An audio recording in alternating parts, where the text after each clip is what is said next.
Chris, Hey, Brad Goodman. hey Brad. This is our first time meeting. Welcome to our clinic. Thank you for having me. Thank Sure. you for doing a Doc Talk Live. Yeah. I think I might turn. Let's move over here a little bit, just because of the lighting. I'm thinking. Yeah, it's not showing me Let's get very a little well. bit closer. I think partly because of that lamp. Anyway, Dr. Schaffer is a plastic surgeon, and I've never met you before. You come to me by way of one of our viewers who basically sent me a long email raving about you.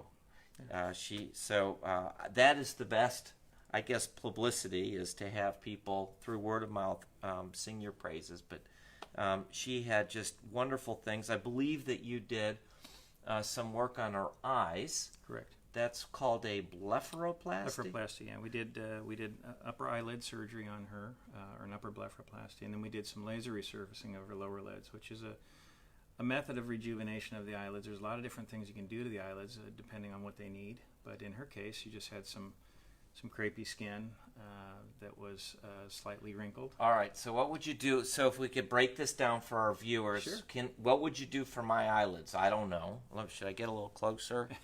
Is there anything to do there? Well, honestly, when I look at your eyelids, everything looks pretty good. Okay, but good. the only thing that I might suggest is you don't need surgery to fix crow's feet lines. You would do Botox or Dysport, one of the neuromodulators that we use. Those are. How do you decide between Dysport and Botox? Well, I tell people it's like Coke and Pepsi. Okay. We've got a lot of competitors in the market, and I use both the products with my patients, also on myself. Okay. And I kind of use them on myself as a litmus test.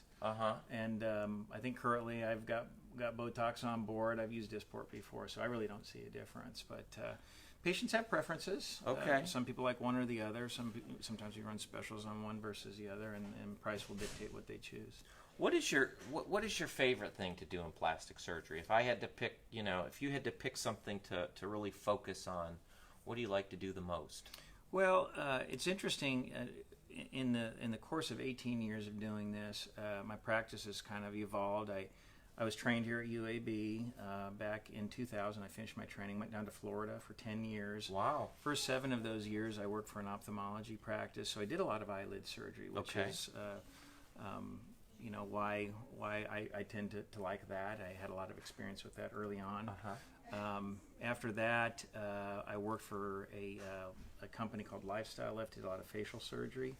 And that was an experience kind of working in corporate America, but still with medicine. Not necessarily the best way to deliver health care, but I got a lot of experience doing facial surgery. And then more recently, when I came back to Birmingham in 2010, I did more breast surgery. So that seems to be what I do the most of right now is breast surgery. Breast surgery, breast augmentations, lifts with implants, and then reductions. Okay, and tell us a little bit. Can you tell me a little bit more about? I don't even know what the right question is to ask actually about breast surgery. Yeah. What would the general viewer want to know about that? Well, there's a lot of not controversy, but a lot of publicity now about breast implants. And there's still a lot of lingering misinformation about breast implants. Is this about the silicone? That's the thing that still lingers. Okay. And so, interestingly, silicone breast implants have been back on the market in the United States. This November, it will be 12 years. So, up until that point, there was a 10-year moratorium on the use of silicone implants, except for an isolated study where they were actually looking at long-term potential problems with So we're back implants. to using silicone, and we feel like it's safe. Yeah. And the advantage of silicone, I take it, is over what? If it's not silicone, what is it? Plastic? Well, both implants have a silicone shell. It's the filler that's the controversial aspect, or was the controversial aspect. So silicone implants refers to the filler, which is a gel fill. And the other alternative, and what was used when silicone implants weren't available or off the market, was saline.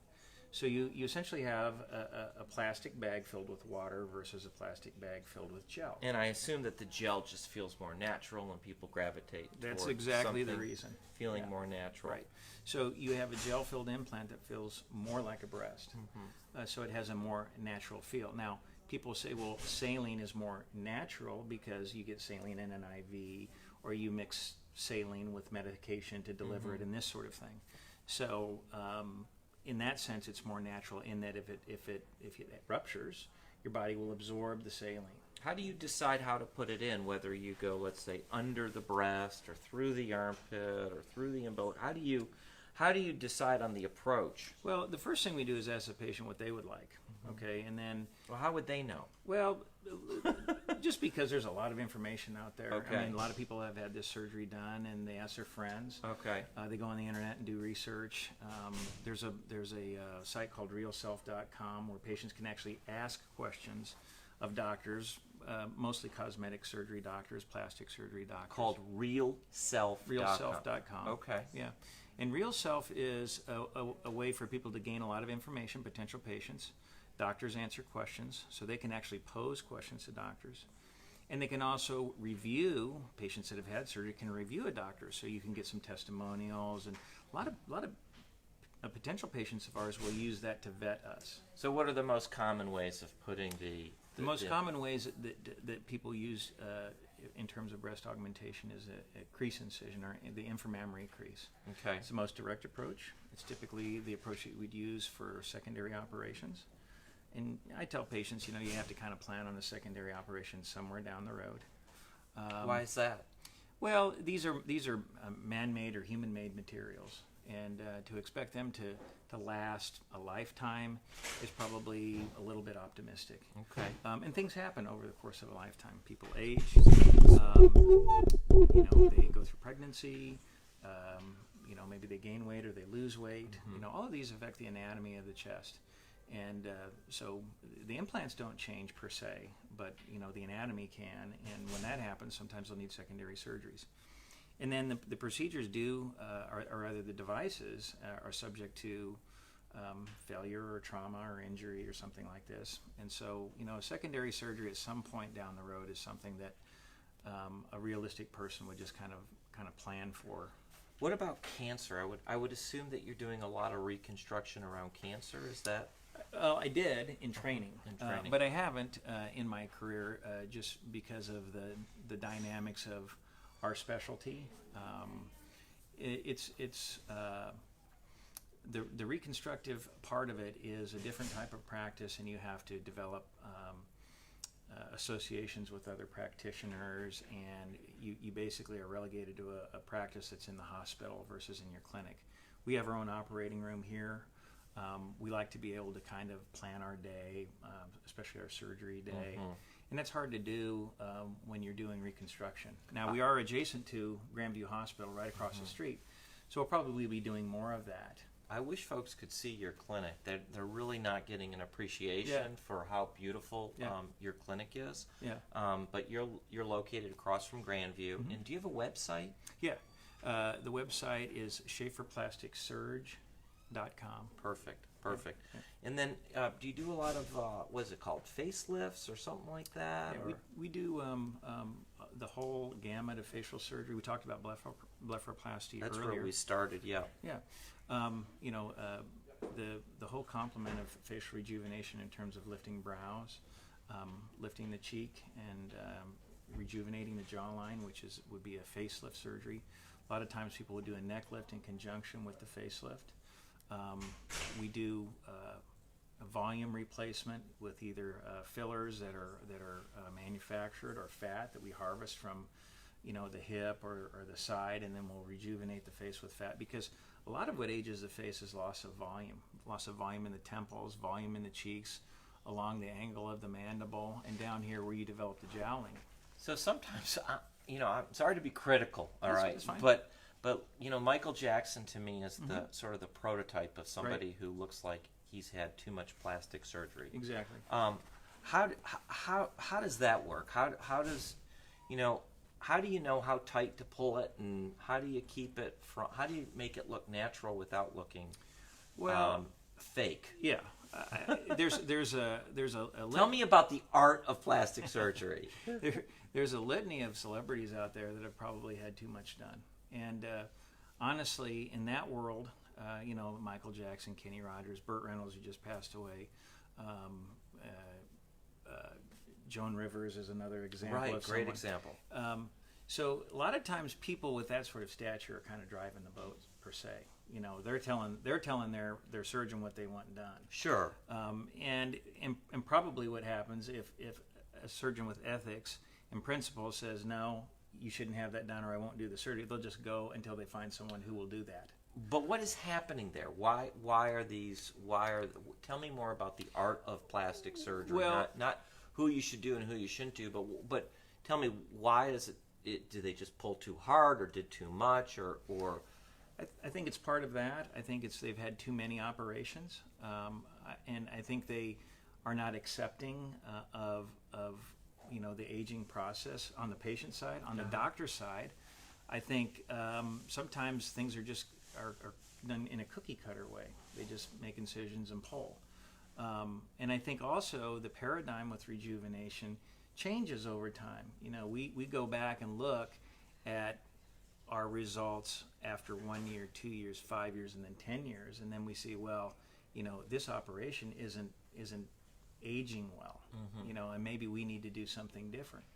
And I think that's where the advent of replacing fat or volume has come into vogue more recently in the last few years versus taking it away. Case in point, Kenny Rogers' eyelids. Everybody always likes to, whenever I do eyelid surgery, I don't want to look like Kenny Rogers. That's really? I had never heard and that. when you know the procedure, you know exactly what was done incorrectly on him.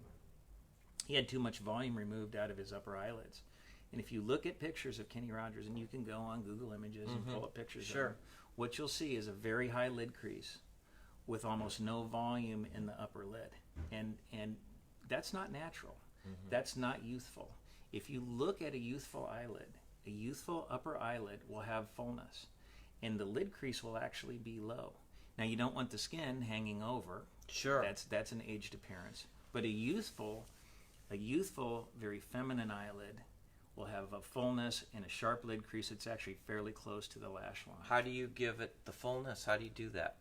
Well, a lot of times it's already there. You just don't take it out, and that's what happened with Kenny Rogers. Okay. If they have kind of hollowed out eyes, you can actually replace that fat with fat again that you harvest. So you and can inject. get the fat from somewhere else. Right. And when people say, well, fat grafting to the face, they think, well, you're going to get this round, full, cherubic sort of look. No, it's done in a very micro droplet way that you strategically place the fat back so that it looks natural. Again, kind of like back to the breast surgery. So any of these things, the overdone look can be done in any aspect of plastic surgery. Pulling the face too tight, making the nose too sharp, making the breast too big, making the breast too small when people come in for a reduction. My goal is to, at least with facial surgery, or really anything that I do cosmetically, I want people that have natural results, but youthful results. So they look like they're rested. They don't look like they've had an operation, but they look better, not different. I'm going to go back to my eyes. Sometimes I feel like they're puffy in here, and that could just be from sleeping or whatever, or from lack of sleep. But do you see that at all? Do y'all see that? Yeah, I can see a little bit. What I see in you it's not fatty tissue, which is an eye socket, and that's what typically we remove when we do a lower lid blepharoplasty. What I see is actually fullness in the muscle, because I notice when you squint that you get a little ridge there, and that's muscle. You have a circle of muscle around your eye, the orbicular occuli. Right. And when you squint, it contracts because it's like a sphincter. Okay. And the bottom part, or the transverse part down here of the orbicularis oculi, when it contracts, will form a roll. And that's what I'm seeing. So what I would do for you is I'd actually put a little Botox there, because it will relax that muscle. It won't be so round and full when you squint. It's not going to give you any disability or any malfunction, but it's just going to soften that area. Where would you put it exactly? Right in the muscle, right underneath in the mid-pupillary line, so straight down. Don't you worry about the tear duct at all if Not you at get all. too medial? No. Not a problem No. there. Tiny little needle, the muscle's right underneath the skin, and just 2.5 units. Okay. Yeah. All right. So how do people get a hold of you? What's your phone number here? Our phone number is area code 205-278-7969. Say it again. 205-278-7969. Chris, I thank you for sitting down with me. Yeah, I appreciate Is there you anything coming, else Brad. we want to talk about? I don't think so. I'm not very good at working the camera and trying to get questions at the same time, so I'm still working on all that. Sure. But I want to get this to the point where people are calling in with Yeah. questions. It would be fun to actually sit at the computer and look at Kenny Rogers' eyes, to get on Google, but that'll be for another time. They can also email me. Oh, good. Go ahead. Chris at Schaffer Plastic, or Schaffer PS. Chris at SchafferPS.com, and they can email me with questions. Perfect. And I'll try to I'll take that down and I'll probably post it under the comments. Okay. Perfect. Great. Well, thank you. I want to thank my my viewer, my one viewer, for suggesting to bring you on, Chris. Sure. Thank you so much for taking the time. All right, I'm gonna hit finish here. There we Okay. go. Take care.